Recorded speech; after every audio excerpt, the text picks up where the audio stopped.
everyone. Hi, everybody. I'm Danny. I'm John. And this is our Charmed Midlife. It sure is. And today we are talking about a documentary near and dear to my heart. And it's called Getting Lost. This is a documentary about the TV show Lost, which is, it's now number 2 on my list. But for most of the last 20 years, it has been my favorite show of all time.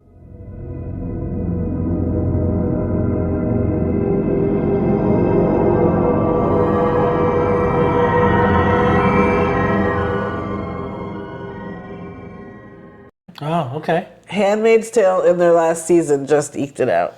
But it's still my favorite. It's my top 5. I'm not sure it's number 1, but it's top 5. For me, too. Yeah. Okay, the write-up of the documentary. A documentary revisiting the global TV phenomenon Lost, featuring interviews with the cast and crew, as well as members of the loyal fan base who still celebrate the show 20 years after it originally aired. The director of this is Taylor Morden, who did the documentary The Last Blockbuster, which was such a good movie. Yeah, it was. That was really great. That was a great documentary. So in this, you see J.J. Abrams, Damon Lindelof, Carlton Cuse. They all come back and talk about everything. The majority of the cast all comes back, except for Matthew Fox and the guy who played Saeed, which I just blanked on his name. But then you've got some fans like Bobby Moynihan from SNL, who I had no idea was such a mega fan. Wow, talk about a big losty. Absolutely. Man. And this whole thing is such a great celebration for this show. It truly is. It made me so happy to watch this and see people still be as excited about this show as I am. This piece of artwork and behind your head, how do I do this piece of artwork? Those are 2 lost prints that I will show close-ups in right here. When the show ended, and we lived in California, in Santa Monica, they had this huge sale of all of their props and things like that, and they had this huge exhibition. And so we went and looked at everything, and you can see I'm going to put in pictures here, mostly of John. They had all these photo ops and all kinds of all the props, which was it was a great time, let alone being able to buy stuff. So these 2 pieces of artwork have always hung in our living room since then. One is obviously the moment of Not Penny's boat with the Hobbit, Charlie. And the other one is when Sun and Jin died, they're my favorite characters on the show. Well, John Locke is my favorite character, and then it's Sun and Jin. Their story is your just my favorite couples of all time. Yeah, their whole story. I mean, come on, like he went back in time and like. You're lying. No, son. Jin's still alive, and I can prove it. It's just their whole story it's just a wonderful love story. Yes. Especially when you think of the way that they started, which wasn't so lovely. But I just love that. And the piece of art I thought was so gorgeous too. So I had to get that. But John Locke overall is my favorite character in the show. I think we got that piece of art, and since then have had our house aesthetics match that piece of art. That's pretty much what's really happened. is. You can see all the teal around because once we got that, I was like, okay, well, those will always be on the walls. Yeah. So we have to do something. We're not even joking. That's actually pretty true. Yeah, everything had to match to those. in the documentary, Carlton and Damon mainly, and J.J. Abrams, they talk about how the pilot was made, how they came up with the script. The money that was spent on that pilot was the most expensive pilot in history up until just a few years ago, actually.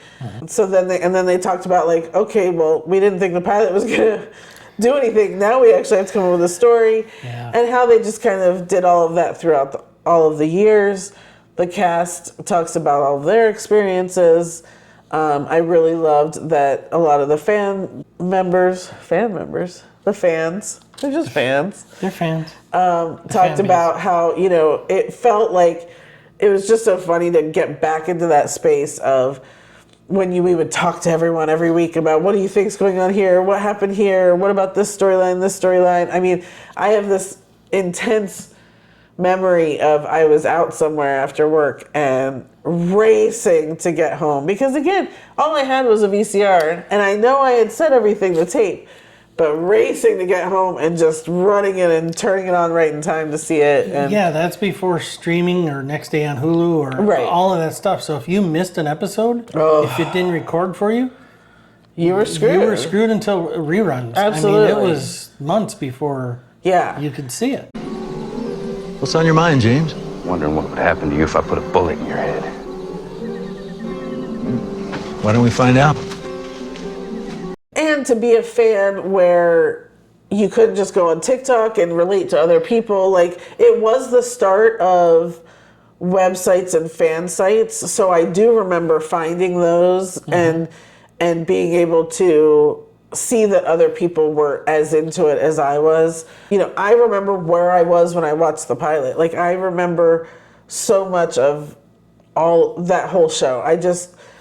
It's just so ingrained in me, and it's the best. It's just the best. Yeah, that I just had a flashback to one of the first places I lived in, Sterling, Virginia, Will Davis's place, and you and I watched. I couldn't remember if it was the pilot episode or what, but it was one of the first episodes. You came over and we watched there. Yeah.